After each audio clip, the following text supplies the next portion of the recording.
Islamabad high court ने election commission का NA 128 Lahore के काउंटर फाइल्स फराहम न करने का हुक्म कलअदम करार दे दिया है। इससे बात करेंगे डॉन न्यूज के नुमाइंदे उमर मेहताब बर्नी हमारे साथ मौजूद हैं। उमर, मजीद क्या कहा गया है फैसले में?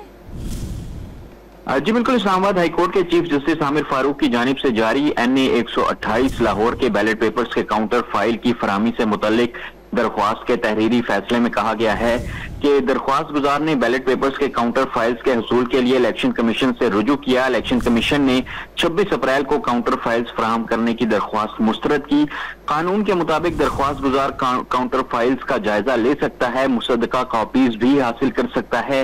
इलेक्शन कमीशन का मौक़िफ़ भी ठीक है कि NA 128 का मामला ट्रिब्यूनल में जेर समात है। इलेक्शन ट्रिब्यूनल कभी भी काउंटर फाइल समेत तमाम रिकॉर्ड तलब कर सकती है। काउंटर फाइल्स की छान फटक के दस्तावेजात आगे पीछे भी हो सकते हैं।